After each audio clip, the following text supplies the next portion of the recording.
Kardom apora lamalong nerilake kromjang asang ho patumi mate korainer ke Oktober ningkan suring korain korap ho arni pamuhi karbi dehal thanalong পশ্চিম গুৱাহাটী কাৰ্বি বাংঠাই আছেম আৰু আহিন PAN মেলিসি কাপাডপন মেলালাম থেকে বাংঠাই আছেম কসনসি লখরা আলং কি জজি কিপলাং আরানি কাটালন আলং চিরাম দুনিমা লাবাঙা ফান কাচিসি লাপেন কার্বি আরারা ফান স্লিং ডিমান্ড কোঅর্ডিনেশন কমিটি আতুম এসটিআর ফান কাচি সং আলাম আলং কিনিংপন আসাল রানা ফান কাপারজু মেলালং বাংঠাই আছেম claim bangphu atum ajat asel alam kachi thanpon lapen settling demand coordination committee ki khan alam ke sar gunaram teron lapen sar giridhar ronghansi lam ki japon lapen Osim Guwahati lam Osim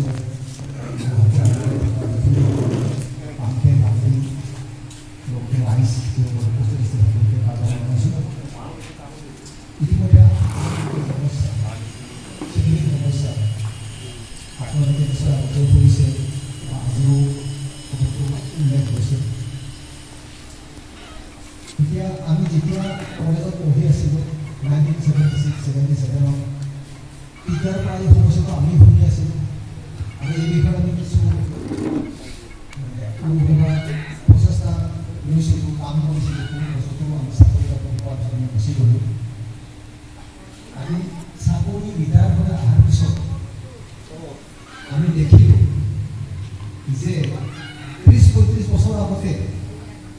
আমাৰ জনজাতিকৰণৰ সমস্যাটো যিটো অৱস্থাত আছিল আজি 30-35 বছৰৰ পিছত একেই অৱস্থাত আছে তাৰ কোনো আগবঢ়া এইটো আমি বিশেষকৈ যিসকল ৰিটায়াৰ্ড পাছ আমাৰ কোঅৰ্ডিনেশ্যন কমিটিত আমি বেছিকৈ ৰিটায়াৰ্ড মানুহ চাকৰি বাকৰি কৰি যিসকল ৰিটায়াৰ্ড কৰিলোঁ সেই সংখ্যা মানুহৰ সংখ্যা বেছি আমি চিন্তা কৰিলোঁ যে বস্তুটো কি আজি বাকী 30-35 বছৰে বিভিন্ন দল বিভিন্ন সংগঠনে কাৰ্বি দল এই বিষয়ত বিভিন্ন সময়ত কাম কৰিছে আমিও হয়তো জানো বিভিন্ন সময়ত দেখি যাব লাগে বা কিবা ধৰ্ণা প্ৰগ্ৰেম কৰিব লাগে ইত্যাদি ইত্যাদি কাৰণত আমিও হয়তো ডোনেশ্যন দিছোঁ আৰু মই জনাত গুৱাহাটীৰ মানুহখিনিয়ে এই ক্ষেত্ৰত বহুখিনি ডোনেশ্যন আগবঢ়াই আছে কিন্তু তাৰ বিনিময়ত বস্তুটো একো হোৱা নাই বস্তুটো আগবঢ়া নাই আৰু এই সমস্যাটো আপোনালোকে জানে যে 1950 চনৰ পৰা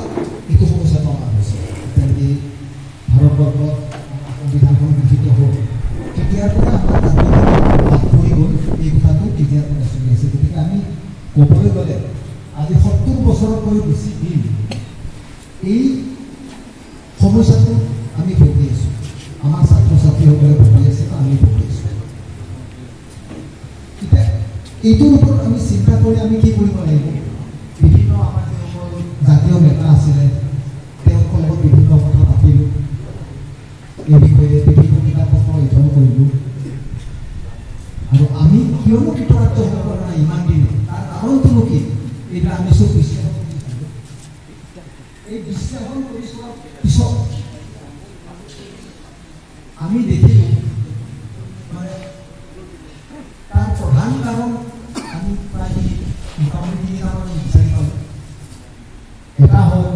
আমাৰ মাজত একতাৰ অভাৱ আমাৰ সংগঠন বহুত এটা সংগঠনৰ লগত আন এটা সংগঠনৰ কোনো মানে মোটামুটি সম্পৰ্ক নাই বুলি ক'ব লাগিব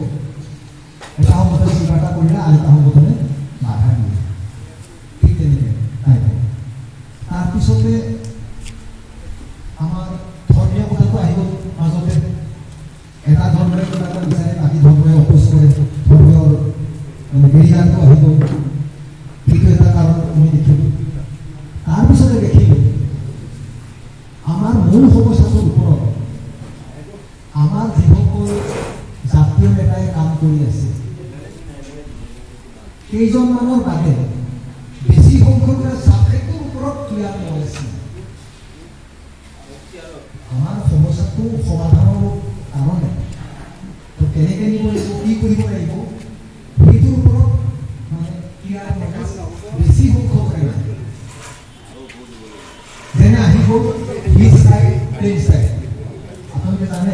2016 চনৰ বিষয়টো পাৰ্লিয়ামেণ্টত উত্থাপন হ'বলৈ গৈ আছে। এতিয়া এইবিলাক সমস্যা আহে। কিছুমানে কয় যে আমাক বিচ টাইম লাগে, কিছুমানে কয় আমাক ফ্ৰেঞ্চ টাইম লাগে, কিছুমানে ক'বলৈ কয় যে আমাক আমেৰিকাৰ হিচাপে চিকিউৰিটি লাগে, কিছুমানে ক'বলৈ কয় আমাক আৰ্মি হিচাপে লাগে। গভৰ্ণমেণ্টে কোনটো দিব? এনেকুৱা কিছুমান আমি বস্তুবিলাক অবজাৰ্ভ কৰিলোঁ আৰু এই গোটেইখিনি অবজাৰ্ভ কৰাৰ পিছত আমি গোটেইখিনি ষ্টাডি কৰি 1950 চনৰ পৰা 2023 চনলৈকে কোন দিনত কি ঘটিছিল, কোন সংগঠনে কি কৰিছিল, কোন লিডাৰে কি কৰিছিল, গোটেইখিনি আমি ডাটাবিলাক উলিয়াই লৈ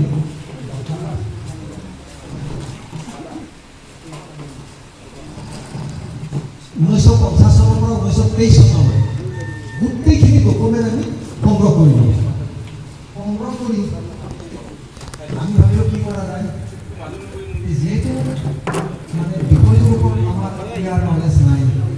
বা আমাৰ জাতীয় সংগঠনবিলাকৰ বেছি সংখ্যৰে মানে ক্লিয়াৰ নলেজ নাই। ফিল্ড ষ্ট্ৰাইক লাগে, কেনেকৈ লাগে, কিয় লাগে, উত্তৰটো দিব নোৱাৰে। ফিল্ড ষ্ট্ৰাইক লাগে, কিয় লাগে, কেনেকৈ লাগে, সেইটো দিব নোৱাৰে। কেনেকৈ হ'ব? ঠিক এই গোটেইখিনি আমি বুজাৰ পিছত এইখন আমি প্ৰিপেয়াৰ কৰিলোঁ। এইখন প্ৰিপেয়াৰ কৰি আমি চিন্তা কৰিলোঁ যে আমি এখন মানে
পেন এটা আছে মানে তো এনেকুৱা যদি কোনোবা এটা কমিউনিটি যদি এটা জায়গাত বাস কৰি আছে ধৰ এখন গাঁৱত বাস কৰি আছে তেওঁ সোণাপুৰলৈ গ'ল কাৰণ সোণাপুৰটো ট্ৰাইবেল এৰিয়া নহয় তাহলে তেওঁ সোণাপুৰৰ যোৱাৰ য'ত কোনো ট্ৰাইবেল হ'ব নালাগে সোণাপুৰ ঘৰত ট্ৰাইবেল এৰিয়া নহয় কিন্তু ইয়াত থাকোঁতে কোনো ট্ৰাইবেল আছিল সোণাপুৰৰ ঘৰে তেওঁ ট্ৰাইবেল হ'ব নালাগে এই বিষয়টো বা এনেকুৱা পজিশ্যনবিলাক অকল আমাৰ ইয়াত কাৰ্বি বুলিয়ে নহয় অসমৰ বুলিয়ে নহয় ভাৰতৰ বিভিন্ন জেগাত এইবিলাক পজিশ্যন এৰাইজ হৈছে গতিকে সেই পজিশ্যনবিলাক এৰাইজ হোৱাৰ কাৰণে ভাৰত চৰকাৰে মানে 1965 চনত এটা কমিশ্যন এটা গঠন কৰিছিল যিটো নেকি লোকুল কমিশ্যন বুলি জনা যায় এই লোকুল কমিশ্যনৰ ৰিপৰ্ট তেওঁলোকে গভৰ্ণমেণ্ট অফ ইণ্ডিয়া চাবমিট কৰিলে চাবমিট কৰাৰ পিছত সেই ৰিপৰ্টৰ বেচিছত তেওঁলোকে 1975 গভৰ্ণমেণ্ট অফ ইণ্ডিয়া এটা নটিফিকেশ্যন কৰে তাৰ পৰা এটা এনেকুৱা যদি এটা ট্ৰাইবেল পৰিয়ালে এটা জেগাৰ পৰা নন ট্ৰাইবেল এৰিয়ালৈ যায় তেতিয়াহ'লে তেওঁ ট্ৰাইবেল চাৰ্টিফিকেটটো তেওঁ যে নহ'ব সেইটো কথা নহয় অৰিজিন য'ত আছিলে তাক তেওঁ যিটো ষ্টেটাছ আছে সেই একে ষ্টেটাছ সি তাতো পাব বা সেই ষ্টেটাছ তেওঁ যদি ইয়াত ট্ৰাইবেল আছিলে তাতো ট্ৰাইবেলেই হ'ব তাক তেওঁ জনাই ধৰিব নোৱাৰে এই অৰ্ডাৰটো 1975 অৰ্ডাৰটো গভৰ্ণমেণ্ট অফ ইণ্ডিয়া কিন্তু এতিয়া আমি বৰ্তমান যিটো চাৰ্টিফিকেট পাই আছোঁ এইটো 1982 চনত ছাত্ৰৰ কাৰণে দি আছে কিন্তু সেই অৰ্ডাৰখন আছিলে 75 অৰ্ডাৰ তাতকৈ আগৰ অৰ্ডাৰ কিন্তু সেই অৰ্ডাৰটো হয়তো আমি গম পোৱা নাছিলোঁ বা সেই সময়ত আমাৰ যিসকল মানে জাতীয় সংগঠনৰ নেতৃত্ব আছে তেওঁলোকে হয়তো এইটো গম পোৱা নাছিল বা তেওঁলোকে ব্যাপক কৰা হয়তো নাছিল যি কাৰণতে নহয় এই নাজানাৰ ফলত 1982 চাৰ্কলটো ওলালে য'ত নেকি তিনিটা বিষয়ত স্থিতি থৈ দিলে গতিকে এইটো চাৰ্কুলাৰ পোৱাৰ পিছত দিচাং ৰিচৰ্টত যিটো এইটো অলপ উল্লেখ কৰিছিল যিটো বস্তুটো তেওঁলোকে ইমান ক্লিয়াৰ নাছিলে তেওঁলোকে ভাবিছিলে যে 1975 গভৰ্ণমেণ্ট অফ ইণ্ডিয়াৰ চাৰ্কুলাৰ বৰ্তমান বস্তুটো কাৰ্যকৰী হৈ আছে নাই শেষে হৈ গ'ল এইবিলাকত তেওঁ ডাউট আছিলে এই ডাউট থকাৰ কাৰণে তেওঁলোকে প্ৰথম জোৰ দি দিব পৰা নাছিল ইয়াৰ পিছত আমাৰ 14 ছেপ্টেম্বৰ বিশ্বনাথ চাৰিআলি আকৌ 2 নম্বৰ ছেমিনাৰ যিটো হ'ল তাত তেওঁলোকে এই বিষয়টোৰ ওপৰত ministry of tribal affairs government of ইণ্ডিয়াৰ পৰা RTI মাৰি গোটেইখিনি নথিপত্ৰ তেওঁলোকে আনি আমাক চকৰিলে যে য়েছ আপোনালোকে এইটো পাব আপোনালোকে ST হিলছ হিচাপত পাব কাৰণ কাৰ্বি আংলঙৰ পৰা ইয়ালৈ হয়তো আহিছে 1000 বছৰ আগত 2000 বছৰ আগত কিন্তু আহিছিলে নিশ্চয় আৰু সেই চাৰ্কুলাৰৰ মানে কোনো চন তাৰিখ নাই যে 10 বছৰ পিছত অহা হ'ব লাগিব 20 বছৰ পিছত অহা হ'ব লাগিব এনেকুৱা কোনো চন তাৰিখ নাই যিকোনো টাইমত যদি তেনেকৈ মাইগ্ৰেট হৈ আহে মাইগ্ৰেট কেনেকৈ হয় আৰু চাকৰি বাকৰি বিচাৰি মাইগ্ৰেট হৈ আহে খেতিৰ হওক মানুহ মাইগ্ৰেট হৈ আহে তাৰ পৰা গুচি আহে তেনেকৈ যদি অহা মানুহ হয় তেতিয়াহ'লে এইটো পোৱাটো জৈৱক পাব পাৰে ইয়াৰ আগতে ইয়াৰ অলপ আগৰ পৰা আপোনালোক ফিৰি যাব কৈছোঁ মানে এইটো বিষয়ৰ ওপৰত আমি আপোনালোকে নিশ্চয় পেপাৰে পত্ৰই জানিছে গম পাইছে যে যোৱা পঞ্চায়ত ইলেকশ্যনৰ আগে আগে আমি এটা সোমবাৰ দিছিলোঁ যে পঞ্চায়ত ইলেকশ্যন বৰ্জন কৰিব আমি এটা সোমবাৰ দিছিলোঁ পেপাৰে পত্ৰই টিভিয়ে গোটেই আমি ফোঙাৰীৰ পৰা একো ষ্টেটমেণ্ট দিছিলোঁ তাতে বহুত মানুহ গোট খাইছিলে আমাৰ কাবি নহয় গতিকে তাত আমি ষ্টেটমেণ্ট দিলোঁ প্ৰেছ ৰিলিজ দিলোঁ সেইটো গোটেই কলেজৰ প্ৰভাৱ পালে তাৰপিছতে আমাক মানে 17 এপ্ৰিল 2025 চিফ মিনিষ্টাৰে ডিপুলৈ মাতিলে এই বিষয়ে আলোচনা কৰাৰ কাৰণে আৰু সেই আলোচনাটো চিফ মিনিষ্টাৰে এইটোৱে কৈছোঁ তাৰমানে যে আপোনালোকক হিষ্ট্ৰাইক দিব পৰা যায় বা হিষ্ট্ৰাইক দিলেহে আপোনালোক উপকৃত হ'ব। প্লেন ষ্টাইক আপোনালোকে নোৱাৰিব, কাৰণ আপোনালোক হ'ল মানে বড়ো, ৰাভা যিসকল আছে মিচিং তাতকৈ বহুত পিছত। কিন্তু আপোনালোকে যদি প্লেন ষ্টাইকৰ লিষ্টত আহি যায় আপোনালোকে কণ্টেষ্টে কৰিব নোৱাৰিব। তাত কোনো মানে চাকৰি বাকৰি পঢ়া শুনাৰ ক্ষেত্ৰতে হওক আপোনালোকে কণ্টেষ্ট কৰিব নোৱাৰে। গতিকে আপোনালোক প্লেন ষ্টাইল যদি হয় সেইটোৱে ভাল হয়। সেই তাতেই তেওঁ কৈছিলে যে কাৰ্বি আংলঙৰ যিটো চাৰ্টিফিকেট চেম চাৰ্টিফিকেট আপোনালোকে তাত তেওঁ তিনিটা বিষয়বোৰ সন্মত হৈছিলে। এটা হ'ল চাৰ্টিফিকেটৰ কথাটো, তাৰপিছতে চাৰ্টিফিকেটটো 3 মাহমানৰ ভিতৰত আমি ক্লিয়াৰ কৰি দিম সেইটো কথা আছে। তাৰপিছত কাউন্সিলৰ কথাটো আছে। তাৰপিছতে ইলেকশ্যনৰ যিবিলাক কথা, পঞ্চায়তৰ ইলেকশ্যন, মিউনিচিপালিটি ইলেকশ্যন, ডেভেলপমেণ্ট কাউন্সিলবিলাকৰ ইলেকশ্যন, এই ইলেকশ্যনত যাতে আমাৰ কাৰ্বিসকলে জনজাতি হিচাপে প্ৰতিদ্বন্দ্বিতা কৰিব পাৰে সেইটোৰ ওপৰত আইনখিনি সংশোধন কৰিম। আইন সংশোধনটো চেণ্ট্ৰেলত যাব নালাগে, অসমতে পায়, স্কুলতে হয়। কি কৈছে যিহেতু এইটো ষ্টেট গভৰ্ণমেণ্টৰ আণ্ডাৰৰ এইবিলাক বিষয়, গতিকে আমি এইখিনি আমি কৰিম আৰু 3-4 মাহৰ ভিতৰত আপোনালোকৰ সেইখিনি সমস্যা আমি সমাধান কৰিম। সেইটো সিদ্ধান্ত আছে। কিন্তু আজি 5 মাহমান হৈ গ'ল, বস্তুটো হোৱা নাই। ইয়াৰ ওপৰত আমি ফ'ল' আপ কৰি আছোঁ। সেইবিলাক আপোনালোকে জানে অলপবিলাক কৰিছে, এইবিলাক চিগনেচাৰ আহিছে, তাতো আমি লগ কৰিছোঁ আৰু অতি সোনকালে কাউন্সিলটো হৈ যাব। কিন্তু কাউন্সিলটোতকৈ আমাৰ বেছি প্ৰয়োজন হৈছে আমাৰ চাৰ্টিফিকেটটো। চাৰ্টিফিকেটটো আমাৰ ঘৰে ঘৰে প্ৰত্যেকৰে প্ৰয়োজন। আমি 4 লাখ মানুহ আছোঁ, প্ৰত্যেক ঘৰতে চাৰ্টিফিকেট আমাৰ প্ৰয়োজন আছে। গতিকে এইটোৰ ওপৰত আমি বেছি গুৰুত্ব দিছোঁ। তাৰ লগতে বাকীখিনি থাকিবই, কাউন্সিলটো হ'ব, সেইটো আমি নালাগে কোৱা নাই, হওক। আৰু সেইটো কাউন্সিলটো তাতে খালি অলপ বদলাই দিয়া হৈছে। ডিপ'জিশ্যনত কাউন্সিল আছে, আমি অট'নমাছটো লগাই দিছোঁ। CMA এগ্ৰী হৈছে আৰু সেই ডিফাৰেঞ্চটো মই অলপ উল্লেখ কৰিছিলোঁ। কাউন্সিল, ৱেলফেয়াৰ কাউন্সিল আৰু ৱেলফেয়াৰ অট'নমাছ কাউন্সিল দুটা বেলেগ বস্তু। খালি কাউন্সিলটো হ'ল সেইটো কোনো ডিপাৰ্টমেণ্ট নাথাকে, কোনো ইলেকশ্যন নহয়, কোনোবা কিছুমান মানুহ নিজৰ পাৰ্টিৰ মানুহকে মই বাছি দিলে যে আপোনালোকে কাউন্সিলটো চলাব, তেনেকৈ চলালে ৰজাই যাক ভাল পায় কোনো চলালে। কিন্তু অট'নমাছটো চলাৰ লগে লগে তাৰ সমষ্টিবিলাক হ'ব। এই সমষ্টিবিলাক আমি ডিপু আলোচনাই ঠিক কৰিছোঁ। টোটেল 27টা সমষ্টি হ'ব আমাৰ কাৰ্বিবিলাকত। 27টা সমষ্টিত 27জন আমাৰ কাৰ্বি প্ৰতিনিধি আহিব। এই সমষ্টিবিলাক ঠিক ঠাক কৰিব লাগিব।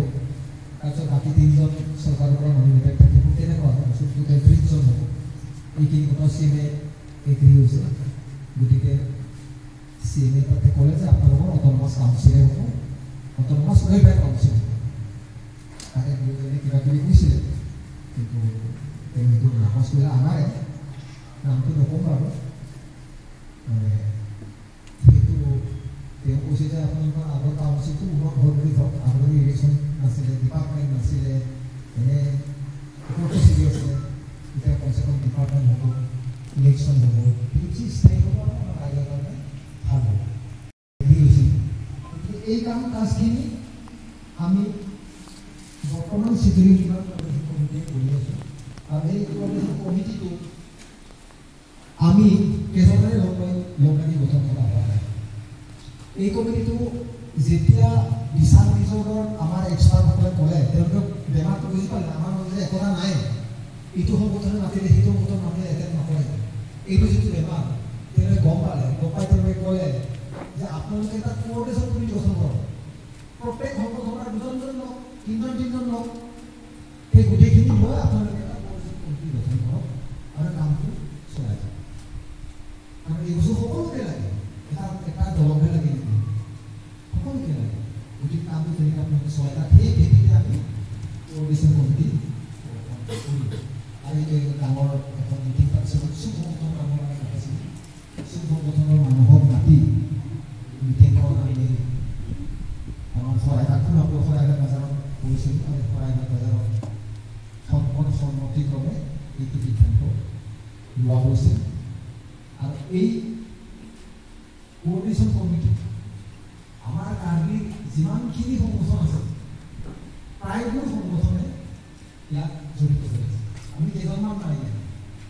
চলাব দিছে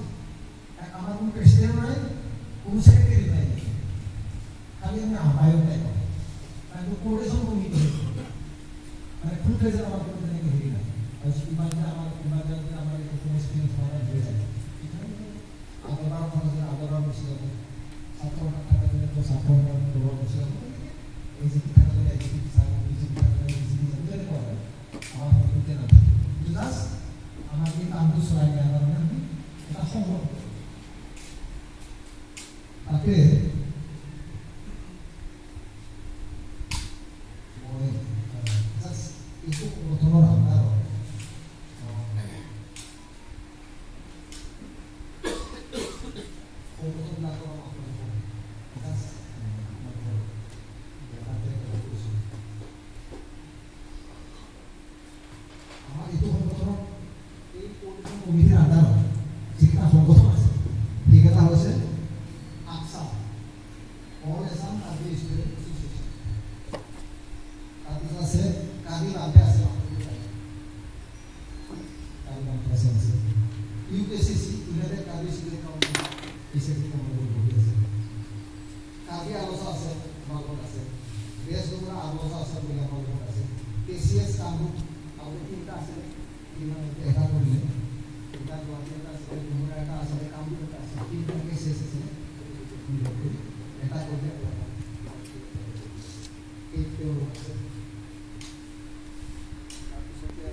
KCS মৰিগাঁও আছে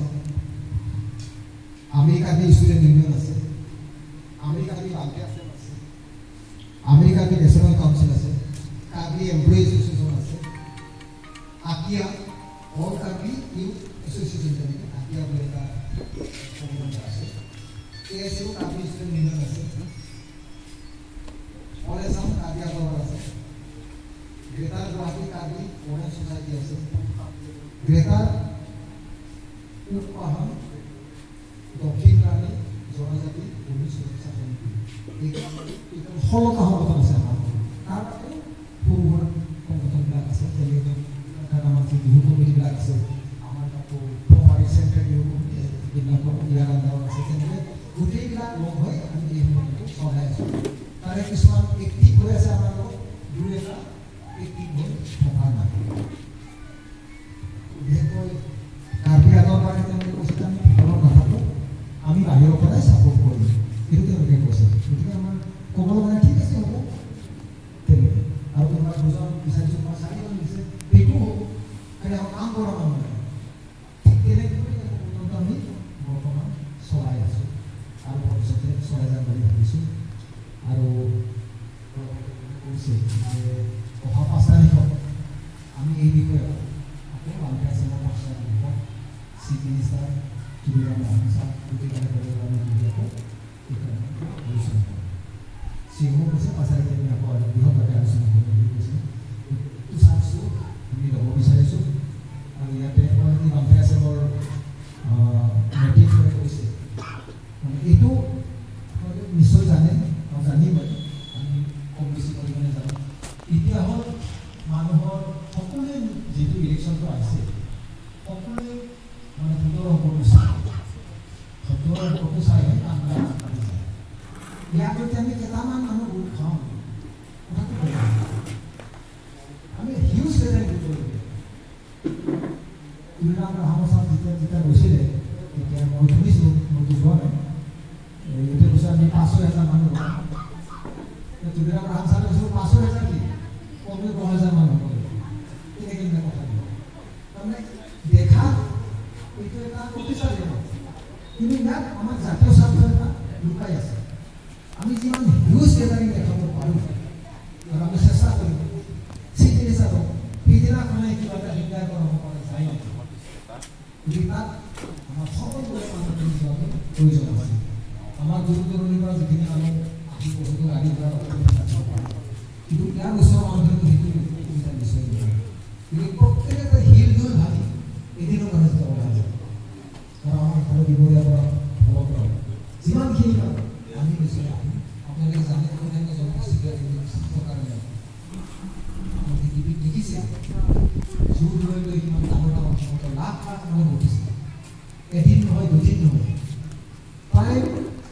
মানে সপ্তাহে সপ্তাহে তেনেকৈ সমাৱেশ কৰি আমিও এদিনৰ কাৰণে অলপ আমাৰ মানুহখিনি এদিনৰ কাৰণে আমি জাতিৰ স্বাৰ্থত আমি ওলাইখিনি লাগে গতিকে এইটো আপোনালোকে চিন্তা কৰিব আৰু যাৰ ঘৰত যিমান আছে মইতো ক'ব খোজোঁ ঘৰত এজন থাকিব বাকী গোটেইখিনি তালৈ কমচে কম আহিব ওচৰৰ মানুহখিনি গতিকে সেইটো হ'লে আমি ছাকচেছ হ'ম আৰু চিগনেচাৰ আমি জোৰদাৰ প্ৰেছাৰ দৰকাৰ তেওঁ জানে যে এই মানুহখিনি বিমুখ কৰা মানে মোৰ ভোটটো কমি যাব আৰু আমি ইনডাইৰেক্টলি কথাটো অলৰেডি কৈছোঁ যে যদি এইটো যদি নহয় এইকেইটা যদি সমাধান নহয় তাহলে আমি আপনার সহায় কৰিব নোৱাৰিম এই কথাটো অলৰেডি কোৱা হৈছে আমি কি বুলি কওঁ আমি গতিকে এই মানুহখিনি যদি আমি আপোনাৰ প্ৰতিশ্ৰুতিৰ পিছত আমাৰ মানুহখিনি সকলোৱে অলপ আশা ৰাখিছে যে এইবাৰ কৰি দিব আপোনালোকক বিশ্বাস ৰাখিছে যেতিয়া আল্টিমেটলি নহয় গ'ল আমি ৰাইজক কিন্তু বুজাব নোৱাৰিম ঠিক এনেকৈ ইনডাইৰেক্টলি তেওঁ ক'ব দিয়া হৈছে গতিকে এই বিষয়ত কথাটো কথাটো হ'ল আমি চবেই ক'বলৈ দিম ইয়াতে সংগঠনটো বাদ দিম আৰু লিডাৰশ্বিপটো কথাটো বাদ দিম মই কিবা কাউন্সিলৰ মেম্বাৰ হ'ম মই কিবা চেয়াৰমেন হ'ম এই কথাটো একেবাৰে বাদ দিম এই কথাটো বাদ দিয়ক জাতীয় স্বাৰ্থ আমি চবে ওলাই আহিম কাম কৰোঁ আৰু কোনোবা আদৰবাৰ কৰিছিলে কোনোবা ছাত্ৰ কৰিছিলে আমি খ্ৰীষ্টান আমি পাহাৰৰ ধৰ্মীয় কামো বাদ দিওঁ চিন্তা কৰিব নালাগে আমাৰ এই সমস্যাটো সমাধান কৰিছোঁ ইটো সংগঠন সিটো সংগঠন বেয়া দিয়ে এইবোৰ বাদ দিয়ে এইবোৰ পাৰ্চনেল কিবা সৰু সুৰা কথা বৃহৎ জনগোষ্ঠীটোৰ ওপৰত লক্ষ্য ৰাখি এইখিনি দুই চাৰিজন লোকা এটা হ'লে ইমান মানুহ লোকা দৰকাৰ নাই আমি কৰিব লাগিব সেনেকৈ কামেই নহয় বস্তুটো সেনেকৈ কৰিব পৰা কামেই নহয় গতিকে মই আশা ৰাখিম যে ইয়াৰ যিখিনি মানুহ আপোনালোকে গাঁৱত যায় নিজৰ নিজৰ মানুহখিনিকো বুজাব আৰু বিশেষকৈ এই 5 তাৰিখৰ যিটো প্ৰগ্ৰেম ছাকচেছ হ'ব পুৰা মানুহ নধৰা হ'ব লাগে বাহিৰত ভৰাই যাতে মানুহ নধৰা হৈ যায় পৰিৱেশ কৰি আমি আমাৰ সমস্যাখিনি বা আমাৰ স্বাৰ্থখিনি যে আমি পূৰণ কৰিব পাৰোঁ সেইখিনি আশা ৰাখিছোঁ আৰু ইয়াৰ পিছতে আমাৰ ৰাহান ছাৰ আছে ৰাহান ছাৰে বক্তব্য ৰাখিব তাৰপিছতে আমি আপোনালোকৰ পৰা আমি জানিব বিচাৰোঁ যে আপোনালোকৰ কিবা খোজ আছে কিবা জানিব লগা আছে বহুত জানিব আমিও শিকিয়ে আছোঁ আমি ক'ব পৰা বিষয়ে কিবা প্ৰয়োজন সাধাৰণ সেইটো আৰু আমি নজনাতো আপোনালোকৰ নিশ্চয় আমি শিকি ল'ম গতিকে মই নকওঁ এইখিনিয়ে কৈ মাইক ৰাহান ছাৰক